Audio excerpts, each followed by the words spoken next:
ভালো আজকে কন্ডিশনটা কেমন ছিল এবং আপনার বোলিং করে কেমন কভার ফিল করতেন? সর্বপ্রথম শুক্রিয়া আল্লাহর কাছে, আলহামদুলিল্লাহ যে প্লেয়ার অফ দ্য ম্যাচ হয়ে জিততে পারছি সিরিজের ফার্স্ট ম্যাচ। কন্ডিশনটা বেশ ভালো উইকেট ছিল, batting friendly condition, plus due factor ছিল বলারদের জন্য কিছুটা চ্যালেঞ্জিং। আলহামদুলিল্লাহ আমরা সবাই মিলে ভালো একটা মানে কম টোটালে ফিনিশ করতে পারছি। স্পোর্টিং উইকেট আমার কাছে মানে খেলে মনে হলো যে সোফার বাংলাদেশের বেস্ট ব্যাটিং ট্র্যাক এটাই।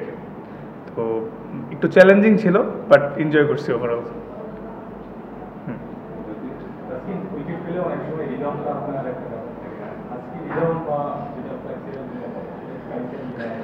হ্যাঁ, আলহামদুলিল্লাহ বেটার মাশাআল্লাহ। মানে ইনজুরি থেকে আইসেই শ্রীলঙ্কা সিরিজ দিয়ে স্টার্ট করছি, বাট রিদমে একটু বাইকে একটু কষ্ট হচ্ছিল, বাট গেটিং বেটার। লাস্ট কিছু সপ্তাহে অনেক কষ্ট করছি সব মিলে, ট্রেনিং এবং সব মিলে, তো আস্তে আস্তে রিদমটা বেটার হচ্ছে। আমার মনে হয় still long way to go, আরও বেটার হবে ইনশাআল্লাহ, আল্লাহ যদি সুস্থ রাখে। ওইটা নিয়েই কাজ করতেছি, মানে উইকেট পাওয়া। তো সেটা যেটা বললেন যে রিদমের বিষয়টা, এটাই প্রসেস ফলো করে যাচ্ছি যাতে সামনে আরও ভালো হইতে থাকে ইনশাআল্লাহ। আজকে আপনি স্লোয়ার বল দিয়ে বেশ কয়েকটা উইকেট পেয়েছেন, পেসের ভ্যারিয়েশন করতে আপনাকে দেখা যায়। রাদার দ্যান বোলিং এট টপ স্পিড, আপনি কি চেষ্টা করেছেন ভ্যারিয়েশনগুলো নিয়ে কাজ করতে এবং স্লোয়ার বল নিয়ে কাজ করা হয়েছে? As a fast bowler definitely I love to ball fast, but বিষয়টা হচ্ছে সিচুয়েশন রিড করে বল করা, কোন কন্ডিশনে কী প্রয়োজন এই মুহূর্তে। যেই সিচুয়েশানে আসছি, আমি পাওয়ার প্লেতে আসছি, মিডে আসছি, ডেতে আসছি, যে সিচুয়েশানে যেরকম বল করার কথা ছিল ওরকম চেষ্টা করছি এবং আলহামদুলিল্লাহ আই এক্সিকিউটেড ওয়েল। বাট আসলে ভালোর তো শেষ নাই। মানে টি-20 খেলা আসলে অনেক সময় অনেক ভালো ভালো বাউন্ডারি হয়, আবার সামটাইমস লাকিলি খারাপ বলে উইকেট হয়, বাট আজকে ওভারঅলই এক্সিকিউট করতে পারছি এবং ভেরিয়েশনসগুলো রাইট টাইমে ইউজ করতে পারে, তো হয়তো আজকের এই সাকসেসটা পাইছি। আমরা দেখেছি ইনজুরি থেকে মাঠে ফেরার পর আপনাকে একটু গ্যাপ দিয়ে খেলানো হচ্ছে ইনজুরি ম্যানেজমেন্টের অংশ হিসেবে। তা এই সিরিজটাতেও কি এভাবেই আসলে আস্তে আস্তে খেলে রিদমটাকে ইনক্রিজ করার প্ল্যান? না, আসলে এইটা টোটালি ম্যানেজমেন্টের বিষয়।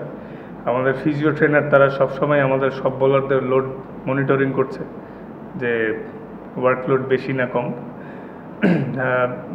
মানে আলহামদুলিল্লাহ যদি ফিট থাকি, সব ঠিক থাকে, তাহলে হয়তো আর এই রোটেশনটা নাও হইতে পারে। বাট যেহেতু সামনে এশিয়া কাপ, টিম চাইলে হইতেও পারে। যেটাই হোক, মানে আমি আমার প্রেজেন্টারকে বেশি এনজয় করতে চাই, যে এই মুহূর্তে যেটা আসে। ট্রেনিং থাকলে ট্রেনিং, ম্যাচ থাকলে ম্যাচ। আপনি নিজে যদিও অনেকটাই অভ্যস্ত এটার সঙ্গে, কিন্তু এই বছরটা আপনার জন্য একটু মানে ডিফারেন্ট ফিলিংসের মধ্যে দিয়ে গেছে। আপনি শুরুতে একটা রিমার্ক ছিল বোর্ডের পক্ষ থেকে, আপনি সদস্য টাকা করেছেন, তারপর একটা লম্বা ইনিংস। সেই টাইমটাতে আপনি মেন্টালি মানে নিজেকে কীভাবে, এটা খুব টাফ নিশ্চয়ই, মানে ওই সময় এই বছরকে একটু বেশি টাফ ছিল কিনা, যে বোর্ড আমার থেকে এত ট্রাস্ট করতেছে কিন্তু আমি খেলতে পারতেছি না, সেটা নিশ্চয়ই আপনার জন্য অনেক টাফ ছিল। ওই মোমেন্টটা থেকে আপনি কীভাবে? না, আসলে প্রত্যেকটা মুহূর্তই ক্রিকেটিং হোক বা জীবনে হোক, ভালো মন্দ মিলেই চলে। তো প্রত্যেকটা কঠিন সময় থেকে লার্নিংয়ের অনেক কিছু আছে। শুধু আমি না, আমার ক্রিকেটিং কেরিয়ার না, আপনাদেরও সেম। তো যখন যেই মুহূর্তে আসে সেটা যদি আমি স্কিপ করতে চাই, সেটা আমার পেয়ে বসবে। সবসময় ফেস করে আগে কেমনে যাওয়া যায়, এই জিনিসটা চ্যালেঞ্জ নিতে চাই। এবং ভালো হোক খারাপ হোক, বাট নিজের অনেস্টি আর দৃঢ়তা নিয়ে আগায় গেলে টুডে টুমোরো সব ঠিক হবে, এটাই আমার বিশ্বাস। এরকম উইকেট তো বল করার চ্যালেঞ্জিং, আপনি শুরুতেই বললেন 4টা উইকেট অবশ্যই আপনার রেকর্ডে বুস্ট আপ হয়েছে। মানে যদি দলের কথা বলি, মানে বোলিং সেট আপটা যেটা হয়েছে, আপনি সবাই ভালো বলছেন, উইকেট পেয়েছেন, কেমন দেখছেন এই ইনিংসটাকে? কারণ এশিয়া কাপ সামনে আসে এবং ভেরিয়েশন সবকিছু মিলিয়ে বোলিংটা আপনি কিভাবে দেখছেন আমাদের সেটআপটা? এই ভালো চ্যালেঞ্জিং বলারদের জন্য, স্পেশালি 12 নম্বর ওভারটা না 13 নম্বর ওভারে যখন বল করতে আসলাম, অলরেডি বল ওয়েট ছিল। তো ডিউ ফ্যাক্টরে বলারদের এক্সিকিউট করাটা বেশ চ্যালেঞ্জিং। তো এটা আমাদের বলারদের জন্য ভালো, যদিও কঠিন চ্যালেঞ্জ। যদিও আমরা আর্লি উইকেট নেওয়াতে হয়তো ওরা বিগ টোটালটা করতে পারে না, কিন্তু ওদের টপ অর্ডাররা কেউ হয়তো যদি লম্বা সময় খেলে ফেলে, ডিফারেন্ট স্টোরি হইতেও পারতো। তো ওভারঅল ভালো ক্রিকেটিং কন্ডিশন। তো এটা আমার মনে হয় এশিয়া কাপের আগে একটা ভালো প্রিপারেশনই হচ্ছে।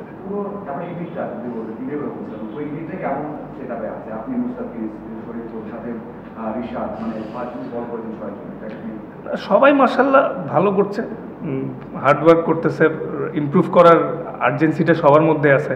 আর T20 honestly mainly batters game, তো একদিন দেখা যায় যে কারোর ওপর দিয়ে একদিন যায়, ও দেখা গেলো ভালো ভালো ওই দিন মাইর খাইতে থাকে। সো কারো সামটাইমস ব্যাট ডে যায়, বাট ইম্পর্টেন্ট হচ্ছে ভালোভাবে ওভারকাম করাটা। আর সবথেকে বড় জিনিস, টিমের প্রত্যেকটা মেম্বার, ম্যানেজমেন্ট, প্লেয়ার্স সবাই সবার অনেক ব্যাক করে, কারণ বুঝতে হবে যে আমাদের টিমটা মানে এমন একটা টিম, সবাই আসলে 19-20। সো এইখানে কম্প্যাক্ট থাকাটা, সবাই সবার সাপোর্ট করাটাই অনেক জরুরি। লাস্ট কিছু মাস ধরে কিন্তু ইমপ্রুভ হইতেছে মাশাআল্লাহ। সো এইভাবে যদি আগাইতে থাকে ভালো কিছুই হবে ইনশাআল্লাহ। ইমপ্রুভমেন্টের কথা বলছিলেন, আমরা আসলে এই সিরিজটায় বাংলা যে কয়েকটা ইমপ্রুভমেন্ট দেখতে চাইবে, তার মধ্যে খুব সম্ভবত ব্যাটিংয়ের, পাওয়ার হিটিংয়ের যে ব্যাপারটা থাকবে। বোলিংটা এনজয় করেছেন, ড্রেসিং রুম থেকে বাংলাদেশের মানে বিশেষ করে লিটন বা সাইফের ব্যাটিংটা কেমন এনজয় করেছেন, যে পাওয়ার হিটিংয়ের ক্লাসগুলো করা হয়েছে সেখানে একটু ইমপ্রুভমেন্ট দেখছেন কিনা, আর সাইফের ব্যাটিংটা নিয়ে একটু আলাদা করে বা বোলিং নিয়ে পারফরমেন্স নিয়ে আলাদা করে। না মাশাআল্লাহ, সাইফের ভালো কন্ট্রিবিউশন ছিল, বোলিংও 2টা উইকেট নিয়েছে, ব্যাটিংও দারুণ ফিনিশ করছে। লিটন ব্যাটেড এক্সট্রিমলি ওয়েল মাশাআল্লাহ। আসলে লিটনের ভালো খেলাটা বা ফর্মে থাকাটা আমাদের টিমের জন্য অনেক জরুরি। তো মাশাআল্লাহ ও রিসেন্টলি মানে ফর্মে আসতেছে এবং ভালো ব্যাটিং করতেছে, নেটেও দেখতেছি। সো এই ধারাবাহিকতাটা যদি আমাদের আগাইতে থাকে, সামনে বড় ইভেন্টেও ভালো করা সম্ভব, কারণ স্পোর্টিং কন্ডিশনে যে কোনো এক সাইড দিয়ে জিতা কখনোই সম্ভব না। ব্যাটিং, বোলিং, ফিল্ডিং সবই লাগে, আর আমাদের মতো টিমে তো সব ক্ষেত্রে কন্ট্রিবিউশনটা আরও বেশি লাগে। সো এটা খুব ভালো সাইন যে ব্যাটিংয়ে ভালো হচ্ছে, বোলিংয়েও ভালো হচ্ছে, তো ভালো। হ্যাঁ, ইমপ্রুভ হচ্ছে আসলে। টু বি অনেস্ট, ও কিন্তু বেশি দিনও হয় নাই, জুলিয়ান উড আসছে মাত্র 1 সপ্তাহ। তো 7-10 দিনে আসলে খুব একটা ইমপ্রুভমেন্ট বোঝাটাও ডিফিকাল্ট, বাট ও যেভাবে ট্রেনিং করাচ্ছে এর ইম্প্যাক্ট অবশ্যই লং টার্ম করলে আমরা পাবো আশা করছি। সামনে এশিয়া কাপ, যদিও বলেছেন এই সিরিজটা আপাতত নতুন, তারপর নিশ্চয়ই ব্যাক অফ দ্য মাইন্ড সেটা কাজ করছে। আমরা লেভেলও দেখছি সাইফ হাসান অনেকদিন পর ফিরে একাদশে ছিলেন। আপনাদের আসলে ভাবনাটা কি, আপনারা কিভাবে প্রিপেয়ার করতে থাকেন? না আসলে প্রত্যেকটা ইন্টারন্যাশনাল ম্যাচে কিন্তু একটা প্রেশার থাকেই, অপোজিশন যাই হোক। আমরা কিন্তু লাস্ট ওয়ার্ল্ড কাপে ওদের সাথেই হারছিলাম, 23-এর ওয়ার্ল্ড কাপে। হ্যাঁ, তো মানে কোনো টিমই T20-তে আপনি মানে একটা ওভারে মোমেন্টাম চেঞ্জ হয়ে যে কোনো কিছু হতে পারে। তো এখানে কারোর সাথে কোনো লাইটলি নেওয়ার কিছু নাই। বিষয়টা হচ্ছে আমরা যেভাবে ক্রিকেট খেলতে যাচ্ছি, আমাদের সেই ইন্টেন্সিটিটা সবার জায়গা থেকে যে যার রোল, সেই রোলটা এক্সিকিউট কতটা করতে পারতেছে। এখন সবার রোল তো ডিফারেন্ট। এটা আসলে টিম মিটিংয়ে বা অ্যানালাইসিস করার সময় যখন আমরা সবাই কথা বলি, ওইখানে আমরা সবাই সবার ক্ষেত্রে অনেস্ট যে কে কতটুকু ইমপ্রুভ করতেছি, কার কই কাজ করা দরকার আরও বেশি। এভাবে করে সবাই কিন্তু আগায় যাচ্ছে, অনেক মেহনত করতেছে সবাই অফ দ্য ফিল্ডে। অনেস্টলি আশা করছি এই জিনিসগুলো ওভারকাম করে এই সিরিজ শেষ হয়ে সামনের সিরিজ যেটাই আসবে, সামনে অনেক খেলা। তো এশিয়া কাপের পরে আফগানিস্তান, ওয়েস্ট ইন্ডিজ, ওগুলা মানে যদি এই ধারাবাহিকতা থাকে অনেক ভালো কিছু হতে যাচ্ছে।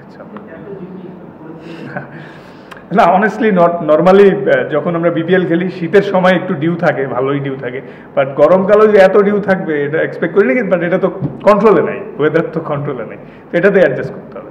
Last 2 question. আপনি ওদের সঙ্গে 2022 এবং 2024 সালের ওয়ার্ল্ড কাপে উভয় এবং পিছনে আপনারা জিতেছেন, এবং কম্পিটিটিভ গেম খেলে কিন্তু আপনাদের প্রতিদ্বন্দ্বিতামূলক গেম খেলে জিততে হয়েছে, কিন্তু এখানে সেই রকম প্রতিদ্বন্দ্বিতা হতো না। তারা কি লেট আসার কারণে কন্ডিশনটা বুঝতে পারে নাই, প্রতিপক্ষ সম্পর্কে ধারণা পায় না, এই কারণে এটা হতো না? আপনারা যে উদ্দেশ্যে তাদেরকে এনেছে এই দলটা খেলার জন্য, সেটা পূরণ করতে না? আসলে ওরা কীভাবে প্রিপারেশন নিছে এটা তো আমাদের কন্ট্রোলে নাই, বাট ওরা হয়তো 2 দিন আগে আসছে। কিন্তু এটাও সত্য যে আলহামদুলিল্লাহ আমরা বেটার ক্রিকেট খেলছি আজকে, ডমিনেটিং ক্রিকেট খেলে দিচ্ছি। আমাদের এটাই লক্ষ্য ছিল যে যার জায়গা থেকে যাতে ডমিনেট করে জেতার চেষ্টা করতে পারি। কোনো একটা প্লেয়ারও কেউ লাইটলি নেয় নেই কোনোভাবে, কারণ T20 খেলা, আর ওদের ক্রিকেটিং বেসিকটা অনেক ভালো। ওরা আসলে ওদের লিমিটেশনের মধ্যে খুব ভালো ক্রিকেট খেলে। সো আমরা আলহামদুলিল্লাহ আমরা সবার জায়গা থেকে ভালো খেলার কারণে আজকে জিততে পারছি। আজকে ছোট রান আজকে তারা করতে হয়েছে, তো ড্রেসিং রুম থেকে এরকম কোনো পরিকল্পনা ছিল কি যে রানটা একটু মানে আগে চেঞ্জ কর? আমরা তো দেখি যে আমরা একটু টিপ নিয়ে চেঞ্জ করতে চাই, তো এরকম কোনো প্ল্যান ছিল কিনা যে যত আগে খেলাটা ঠিক করা যাবে? আসলে এমন প্ল্যান ছিল না, just merit of the ball খেলা। যে যখন প্ল্যান থাকে এটাই যে টপ অর্ডাররা যেই সেট হবে যাতে ফিনিশ করে আসে, এবং আলহামদুলিল্লাহ লিটন আজকে করে আসছে। আজকে দেখলাম যে সবগুলো ডিপার্টমেন্ট আসলে ইমপ্রুভমেন্টে আছে, বিশেষ করে বোলিং ফিটনেস অনেক ভালো করলেন, ব্যাটিংও ভালো করা হচ্ছে, সবগুলো ডিপার্টমেন্ট ফিল্ডিংও দেখেছি বেশ কিছু দুর্দান্ত কেস দেখলাম। তো সব মিলিয়ে এই যে ইমপ্রুভাইজেশন হচ্ছে, এটার মূল আসলে সোর্সটা কি, বা এটা আসলে ইন্সপিরেশনের জায়গাটা কোনটা, যে আমাদের ডে বাই ডে ইমপ্রুভ করছে? একটা বিষয় হচ্ছে এই সিরিজটা কি আমরা আবার টপ ফাইভটা দেখতে পাবো? না, আসলে প্রত্যেকটা ম্যাচ প্রত্যেকটা সিরিজে জিতার লক্ষ্যেই খেলতেন আমি। আর আমরা ইমপ্রুভমেন্টের চাহিদা যেটা, যে যেই জিনিসগুলো অতীতে মিস্টেক হয়েছে সেগুলো যাতে বারবার না রিপিট হয়, এজন্য অফ দ্য ফিল্ডে হার্ড ট্রেনিং করছে সবাই, স্পেসিফিক জায়গা নিয়ে যার যে জায়গাটা ইমপ্রুভ করা দরকার ওইভাবে করে ট্রেনিং করছি লক্ষ্য নিয়ে। মানে গতানুগতিক ট্রেনিং করা দরকার সেটা না, যে যার জায়গা থেকে আলাদাভাবে। কোচরা অনেক হেল্প করতেছে, ম্যানেজমেন্ট প্লেয়ার সব সম্মিলিত হয়েই মানে সবার কষ্টের প্রতিফলন আস্তে আস্তে আসতেছে। তো আশা করি এই প্রসেসটা চললে সামনে ভালো কিছু হবে। ভাই কালকে প্র্যাকটিস নাই? Thank you. জানানি